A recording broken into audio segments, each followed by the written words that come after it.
Un appel, celui pressant lancé par le président de la République devant le sommet extraordinaire mixte arabo-islamique pour que la communauté internationale intervienne en toute urgence pour arrêter l'agression barbare israélienne contre la bande de Gaza. Discours devant donc ce sommet qui s'est achevé aujourd'hui. Et ça, ce sont des entretiens que le président a eu en marge de ce sommet avec plusieurs dirigeants qui ont participé à ce sommet et des opérations, celles médicales et chirurgicales lancées aujourd'hui à Nouakchott. Ce sont des opérations chirurgicales contre la cataracte lancement aujourd'hui sous la supervision de la ministre de la Santé. Voilà donc pour les principaux titres de ce journal et c'est parti, Madame, Mademoiselle, Monsieur, bonsoir et bienvenue à votre 21h30 de ce samedi 11/11/2023. La communauté internationale doit agir très vite et déployer des efforts nécessaires et urgents pour donc obliger Israël à arrêter son agression barbare contre la bande de Gaza. Sinon, cette même communauté internationale risque d'être une partie prenante de ces crimes qui se déroulent actuellement dans ce territoire palestinien. J'ai cité ici quelques-unes des idées du président de la République, M. Mohamed Ould Cheikh Al-Ghazouani, dans son discours devant le sommet extraordinaire mixte arabo-islamique aujourd'hui à Riyad. Traduction de ce discours avec شيخنا الشيخ سعد بو. بسم الله الرحمن الرحيم وصلى الله على رسول الله صلى الله عليه وسلم. صاحب السمو الملكي الأمير محمد بن سلمان بن عبد العزيز آل سعود. Son Altesse royale, l'émir Mohamed Ben Salman Ben Abdelaziz Al Saoud, prince héritier du royaume d'Arabie Saoudite, président du Conseil des ministres, Majesté, Excellence et Altesse. Monsieur les chefs des délégations, Monsieur le secrétaire général de la Ligue des États arabes, Monsieur les représentants des organisations internationales et régionales, Mesdames, Messieurs. Je voudrais tout d'abord adresser mes sincères remerciements aux serviteurs des lieux saints, Sa Majesté le roi Salman ibn Abdelaziz Al Saoud, roi d'Arabie Saoudite sœur, président du Conseil de la Ligue des États arabes au niveau du sommet et président en exercice du sommet islamique, et à son prince héritier, président du Conseil des ministres, son Altesse l'émir Mohamed Ben Salman, pour l'initiative appréciable et l'accueil généreux d'abriter ce sommet arabo-islamique extraordinaire dans ces conditions exceptionnelles. Son Altesse royale, Majesté, Excellence et Altesse. Ce qu'endure le peuple palestinien aujourd'hui dans la bande de Gaza ne peut être considéré que comme une épuration systématique et un massacre collectif exécuté en plein jour devant les yeux du monde.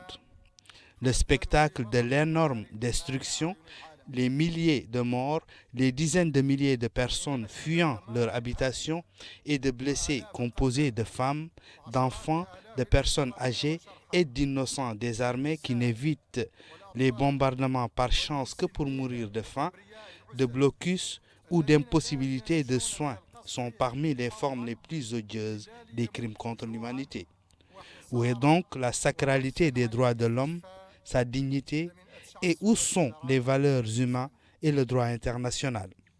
Ce qui est plus amer que tout cela, c'est de voir la communauté internationale refuser d'intervenir avec la force nécessaire pour un cessez-le-feu et pour la sécurisation de l'entrée des aides, aliments, médicaments, carburants, eau, comme si la dignité et les droits humains sont sacrés ailleurs et non ici, selon l'appartenance. Son Altesse royale, Majesté, Excellence, Altesse, la profondeur et la particularité de la place qu'occupe la cause palestinienne au sein des peuples arabes et islamiques s'explique par le fait qu'elle est en même temps le droit d'un peuple et une question sacrée.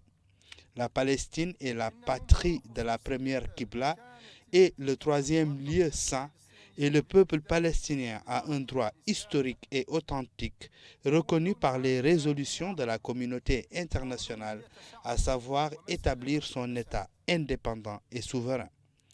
Croyant en tant que pays arabe et islamique au caractère sacré des deux dimensions, nous nous sommes engagés dans l'article 1 de notre charte, la charte de l'Organisation de la coopération islamique, à soutenir le peuple palestinien et à lui permettre d'exercer son droit à l'autodétermination et à l'établissement de son État souverain et de préserver l'identité historique et islamique d'Al-Quds Sharif et des lieux saints qui y se trouvent. Le laxisme de la communauté internationale a déployé les efforts nécessaires pour lutter contre ces crimes, a imposé un cessez-le-feu immédiat et a apporté l'aide humanitaire nécessaire dans les proportions requises, lui fera perdre sa crédibilité si elle continue et sapera la confiance dans ses slogans et ses principes déclarés et en faire d'elle un complice de ces crimes. Il est de notre devoir à tous, outre de redoubler d'efforts individuellement et collectivement pour alléger les souffrances des Palestiniens, de pousser la communauté internationale à exercer la pression nécessaire pour obliger Israël à un cessez-le-feu immédiat et à lever le siège en préparation au lancement d'un processus de paix en vertu duquel un État palestinien souverain sera établi, conformément aux résolutions de la légalité internationale et à l'initiative de la paix arabe. Dans ce contexte, nous devons œuvrer ensemble pour que soit fortement ancrée parmi tous la conviction totale de l'impossibilité absolue de toute autre solution que cette solution. Tout en saluant la mémoire des martyrs palestiniens, je demande à Allah le Tout-Puissant d'accorder un prompt rétablissement aux blessés et j'espère que les résultats de ce sommet extraordinaire contribueront de manière pratique et tangible à permettre l'entrée de l'aide humanitaire en quantité requise dans la bande de Gaza et d'accéder l'approbation d'un cessez-le-feu. J'espère également que nous resterons tous unis et en étroite coordination dans tout ce qui concerne notre question centrale, la question de la Palestine occupée. Merci et que la paix, la miséricorde et les bénédictions de Dieu soient sur vous.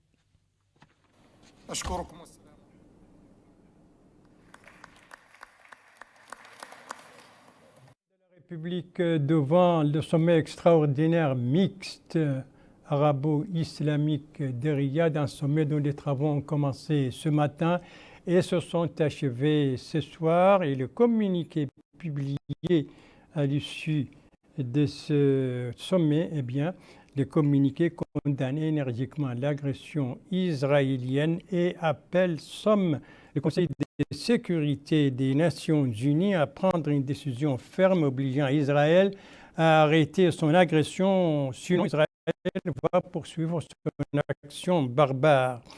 Le communiqué condamne donc, je le disais avec les dernières énergies, cette agression et les massacres perpétrés contre une population soumise à un embargo, à un siège, pas d'eau, pas d'électricité, pas de vivres, donc la fin programmée. D'où l'appel de ce sommet à lever cet embargo et à l'entrée de l'aide humanitaire arabe, islamique et internationale. Appelle également aux organisations internationales à participer à cette opération de briser cet embargo. Eh bien, tout cela en vue d'une reprise ou de favoriser la reprise du processus de paix conformément aux résolutions internationales. Et il faut rappeler que ce sommet extraordinaire mixte arabo-islamique vise justement à obtenir, à unifier les efforts et à avoir une position commune face donc au développement dangereux et sans précédent dans la bande de Gaza. Le président de la République l'a dit dans son discours donc devant ce sommet. Le président de la République a eu plusieurs entretiens en marge de ce sommet, deux avant les travaux et deux après les travaux. Eh bien, le premier entretien, c'était celui avec Son Altesse Cheikh Tamim Ben Hamed Al Thani, émir de l'État de Qatar, des entretiens qui ont permis de passer en revue les relations entre les deux pays frères ainsi que les moyens de les renforcer, en plus bien entendu des questions régionales et internationales et en particulier l'évolution de la situation dans les territoires palestiniens occupés. Autre entretien également que le président a eu aujourd'hui en marge de ce sommet, cette fois avec le président du Conseil présidentiel libyen. On doit voir ces images, les voilà. Eh bien, cet entretien était l'occasion pour les deux hommes de discuter des moyens de développer les relations bilatérales entre les deux pays frères, ainsi que les questions régionales et internationales. Troisième entretien que le président de la République, M. Mohamed Ould Cheikh Al Ghazouani, a eu en marge de ce sommet extraordinaire mixte arabo-islamique, c'était avec le président tchadien. On doit voir les images, c'est ça, les voilà. Le président tchadien, c'est M.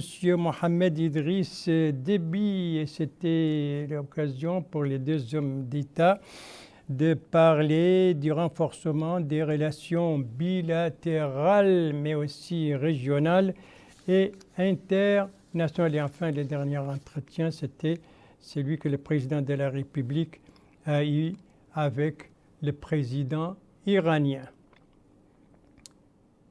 Le président iranien, M. Ebrahim Raïssi, les deux hommes d'État ont parlé des relations bilatérales et les moyens de les développer. Ils ont également condamné l'agression et les massacres commis par Israël à Gaza. Ils parlaient de la nécessité d'arrêter cette agression et de laisser entrer l'aide humanitaire. Tous ces entretiens donc se sont déroulés aujourd'hui à Riyad en marge du sommet extraordinaire arabo-islamique qui s'est tenu aujourd'hui dans la capitale saoudienne. Sommet donc extraordinaire visant à unir les positions de deux parties face à la situation à Gaza, cette situation catastrophique à la suite de l'agression israélienne contre la bande de Gaza. Et d'ailleurs, le sommet ainsi que tous les intervenants ont appelé la communauté internationale à jouer son rôle, donc à prendre ses responsabilités en obligeant Israël à arrêter son agression, donc à un cessez-le-feu. Sinon, cette communauté est considérée par l'opinion publique, risque d'être considérée par l'opinion publique internationale comme une partie prenante des crimes commis par Israël dans la bande de Gaza et même dans des territoires palestiniens occupés. Je rappelle que le président de la République avait pris part hier, toujours à Riyad, au sommet Arabie Saoudite-Afrique, un sommet également en présence du président de la République et qui était intervenu dans ce sommet, l'occasion pour lui de faire un plaidoyer, un vibrant plaidoyer pour l'investissement en Afrique. Retour sur ce discours avec Bokar Baylaba. Dans ce discours, le président de la République, M. Mohamed Ould Cheikh Al Ghazouani, a déclaré que la tenue de ce sommet dans un contexte international extrêmement complexe et dangereux est un besoin urgent de développer la coopération et le partenariat, de renforcer la coordination et d'unifier les positions. Il a indiqué que l'une des formes les plus urgentes de la coordination et d'unification des positions aujourd'hui est de rester unis en Afrique et au sein des pays arabes face aux crimes contre l'humanité, au génocide, aux meurtres odieux d'enfants et de femmes, au blocus systématique et à la famine du peuple palestinien. Le président de la République a rappelé que le statut religieux du Royaume d'Arabie Saoudite, son positionnement géostratégique privilégié, son pouvoir d'influence sur la scène internationale et son rôle de premier plan dans l'encouragement et le soutien du développement durable en font de lui un partenaire important et essentiel, en particulier pour les pays africains. Dans ce cadre, il a précisé que le continent africain constitue un vaste espace d'investissement et un pôle de développement continental prometteur de par ses énergies humaines et ses ressources naturelles, et grâce à la vitalité de son activité afin d'atteindre les objectifs de l'agenda 2063. Selon lui, ce partenariat constructif est favorisé par la solidité des relations d'amitié et de fraternité et les liens culturels étroits qui unissent le Royaume et les pays africains. Le président de la République a déclaré que la Mauritanie et l'Arabie saoudite sont fortement liés par des rapports de fraternité, la religion et les liens historiques de longue date. À cet égard, il a loué le soutien généreux et permanent que le Royaume d'Arabie saoudite apporte à notre pays et aux pays africains en général en tant que contribution aux efforts de construction et de développement durable. Dans ce discours, il a salué le rôle des pionniers de l'Arabie saoudite dans le lancement de méga-projets et d'initiatives telles que l'initiative Moyen-Orient Vert, réitérant son soutien à l'organisation de l'Expo 2030. Enfin, le président de la République a renouvelé ses remerciements au Royaume d'Arabie saoudite pour la précieuse initiative prise en convoquant ce sommet. Et il a formulé l'espoir que les résultats du sommet contribuent efficacement à approfondir et diversifier le partenariat entre l'Arabie saoudite et les pays africains. Le président de la République, c'était hier devant le sommet Arabie saoudite-Afrique, sommet où il était intervenu pour faire un véritable plaidoyer pour l'investissement en Afrique. Voilà pour les activités présidentielles donc à Riyad, participation hier à ce sommet Arabie saoudite-Afrique, participation aujourd'hui à ce sommet extraordinaire mixte arabo-islamique, ainsi que plusieurs entretiens à marge des deux rencontres, des sommets qui ont été dominés, actualité oblige, par l'agression israélienne dans la bande de Gaza. Merci de suivre les JTF de Mauritanie à la suite du journal avec une page médicale, un colloque scientifique, une assemblée générale, un atelier, puis une sensibilisation. Première partie donc de cette deuxième partie du journal, cette page médicale consacrée à ces opérations chirurgicales, ophtalmologiques, contre la cataracte, des opérations lancées aujourd'hui en collaboration avec une mission koweïtienne. Et le lancement a été présidé par la ministre de la Santé. Compte rendu, Yedali Fall. Ces opérations menées par une mission médicale koweïtienne s'inscrivent dans le cadre de la campagne Nour Boubiane, financée par la Banque Boubiane du Koweït avec la coopération de l'Organisation caritative islamique internationale de l'État du Koweït, l'initiative Dinarain et l'Association mauritanienne pour l'aide aux nécessiteux et la protection de l'enfance. Dans le discours qu'elle a prononcé à cette occasion, la ministre de la Santé, Mme Naham Thamdi Ould Meknas, a affirmé que les projets de santé ciblant les groupes à faible revenu constituent l'une des priorités du programme du président de la République, M. Mohamed Ould Cheikh Al-Ghazouani, soulignant que ces projets ont un grand impact positif sur les bénéficiaires. Elle a déclaré que l'accord pour l'organisation de cette campagne s'inscrit dans le cadre des orientations du ministère de la Santé visant à accélérer la mise en œuvre de ces programmes pour lutter contre la cécité. Mme Naham Meknas a remercié tous les partenaires de l'État du Koweït et les ONG pour leur initiative dans le domaine de la santé et la qualité des prestations qu'ils fournissent. De son côté, le responsable de l'équipe d'amitié mauritano-koweïtienne, M. Abdelrahman Ould Sabbar, a indiqué que les initiatives humanitaires des institutions koweïtiennes ont permis d'aider les nécessiteux en construisant de nombreux centres de santé, des mosquées, en forant des puits et en prenant en charge des orphelins. Pour leur part, le directeur général de Boubiane Bank of Kuwait, M. Walid Yakout et M. Khalid Chouaib, ont déclaré que l'initiative de Boubiane a débuté en 2015 et continue de fournir des aides dans de nombreux pays africains, dont la Mauritanie.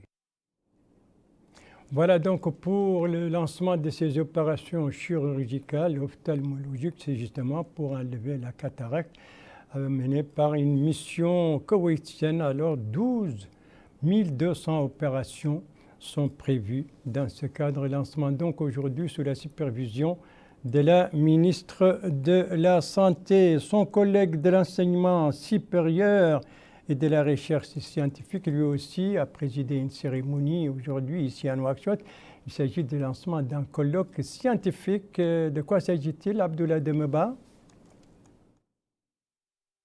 Ce forum compte aborder les thématiques liées au changement climatique et mesures sécuritaires et civiles à prendre pour y faire face. Ce forum régional sur les mesures sécuritaires et civiles pour faire face au changement climatique est organisé par l'Université arabe Naïf, l'Organisation islamique pour l'éducation, la science et la culture ISESCO, le Conseil régional de Nouakchott, entre autres. Les changements climatiques et variations des températures et conditions météorologiques sont passés depuis longtemps du stade de phénomènes naturels liés au mouvement de la planète Terre à celui de fléaux provoqués par l'activité humaine, surtout à travers la production de gaz à effet de serre. L'accumulation des imprudences de l'homme dans la gestion de son environnement a fait que le phénomène constitue désormais une telle menace pour la survie de l'humanité toute entière qu'il est temps d'agir pour en éliminer les causes absurdes, juguler les manifestations intolérables et remédier aux conséquences gravissimes. Khaled Ben Abdelaziz, vice-doyen de l'Université arabe Naïf des sciences et de la culture chargée des relations extérieures, a salué la tenue de ces rencontres, particulièrement dans le cadre de la collaboration entre les États afin de lutter contre le changement climatique. Abdullah Samaïda, président de l'ISESCO, Organisation du monde islamique pour l'éducation, la science et la culture, a mis en avant l'impact du changement climatique avec les différentes catastrophes qui ont été enregistrées. Il a dans ce cadre souligné l'importance de ces rencontres. La présidente du Conseil régional de Nouakchott, Fatimata Bint Abdelmalik, a pour sa part salué la présence d'experts et d'académiciens aussi bien nationaux qu'étrangers. Elle a aussi rappelé l'important rôle joué par les différentes parties prenantes dans le cadre de la lutte contre le changement climatique.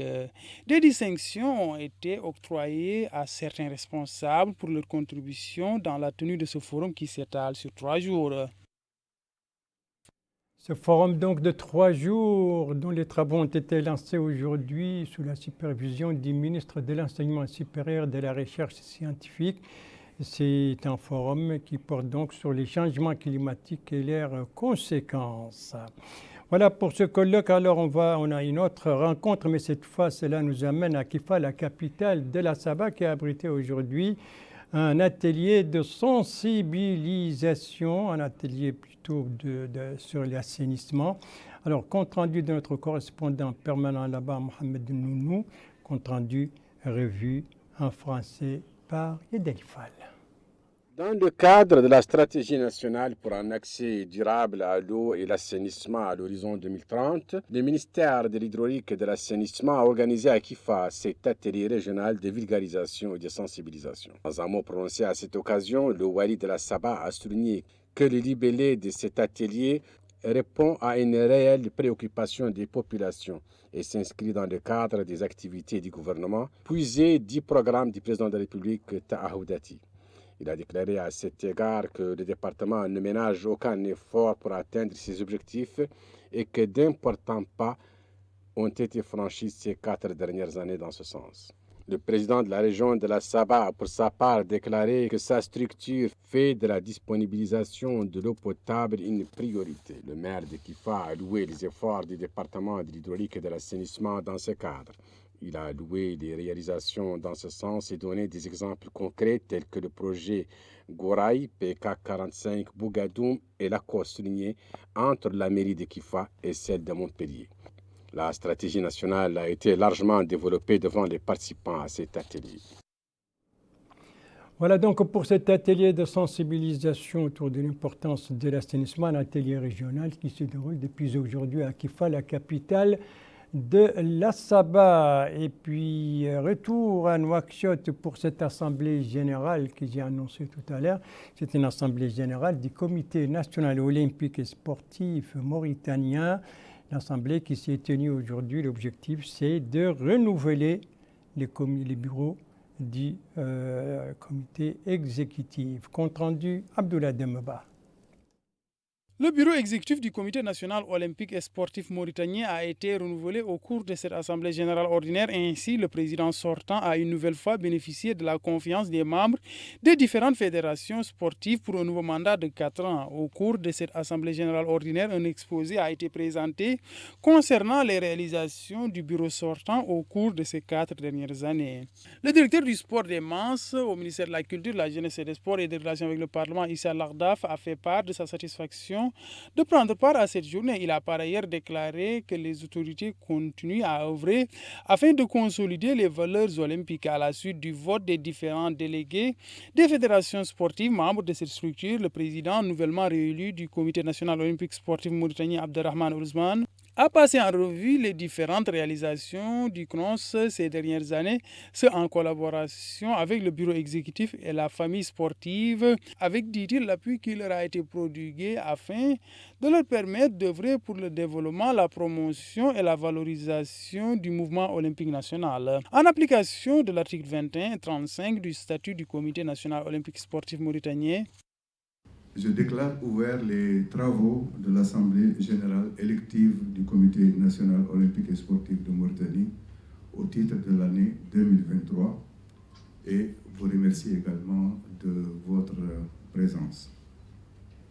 Je rappelle qu'en vertu de l'article 26 des statuts, notre Assemblée générale ne peut valablement délibérer qu'en présence des 2/3 des membres votants, incluant une majorité votante de Fédération des sports olympiques. Voilà pour cette assemblée générale du CNOSM, autrement dit le Comité national olympique et sportif de Mauritanie, qui a tenu aujourd'hui son assemblée générale pour renouveler son bureau, un bureau qui a été renouvelé et le président en tout cas a été reconduit dans ses fonctions. Maintenant, on va parler d'une sensibilisation et cela nous amène à Chami, dans la wilaya de Dakhlet Nouadhibou. Sensibilisation donc entamée là-bas autour de quoi? C'est ce que nous dit notre correspondant permanent là-bas, Cheikh Ahmedi, compte rendu revue en français par Abdoulaye Demeba. La ville de Chami a abrité le lancement de cette campagne de sensibilisation sur les risques environnementaux et sanitaires liés à l'utilisation des produits chimiques dans le secteur de l'orpaillage. Il s'agit ainsi de sensibiliser les parties prenantes, particulièrement les orpailleurs, sur les dangers liés à l'usage des produits chimiques dans le secteur de l'orpaillage. Le lancement de cette campagne, qui est organisée par la direction de l'évaluation et du contrôle environnemental du département ministère de l'Environnement, a été supervisé par le hakim de la Moukhata de Chami. Il a affirmé que cette zone est connue pour abriter une activité minière importante, d'où dit-il l'importance de cette opération. Le hakim a en outre souligné qu'il est important de suivre les procédés en vigueur pour se prémunir des dangers des produits chimiques. La directrice de l'évaluation et du contrôle environnemental au ministère de l'Environnement a pour sa part appelé tous les acteurs à s'impliquer dans le cadre de cette campagne. Elle a affirmé que cette opération dure 3 mois et espère des retombées positives. Il s'agit, dit-elle, d'une sensibilisation en collaboration avec les organisations non gouvernementales afin que les orpailleurs comprennent les dangers se rapportant à l'usage des produits chimiques. Suite à cette cérémonie, la délégation s'est rendue à la municipalité de Chami où ils ont eu à échanger avec le maire de la commune de Chami. Par la suite, ils se sont rendus au sein des différents points dédiés aux activités d'orpaillage aux environs de la ville de Chami. Ils ont ainsi pu sensibiliser les employés et responsables de ces différentes installations. Une campagne de sensibilisation de 3 mois donc déclenchée à partir de Chami, Dakhlet Nouadhibou, sensibilisation autour des dangers des produits chimiques, surtout sensibilisation des orpailleurs. Voilà, et c'est sur cette sensibilisation que s'achève ce journal. Merci à vous, madame, mademoiselle, monsieur, de l'avoir suivi. Merci bien entendu aux équipes rédactionnelles et techniques qui ont participé à sa conception. Je vous en rappelle les principales informations. Le président de la République devant le sommet extraordinaire mixte arabo-islamique, la communauté internationale doit prendre des mesures urgentes pour arrêter l'agression israélienne dans la bande de Gaza. Le président de la République, en marge de ce sommet, a eu plusieurs entretiens avec certains des participants à ce sommet extraordinaire mixte arabo-islamique. islamique.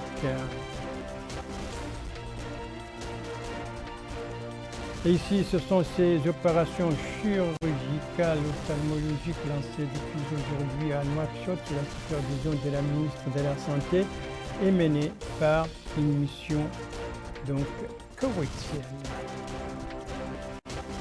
Voilà, le JTF reviendra demain à la même heure, 21h30, et vous serez en compagnie d'Endei Saou Sidi.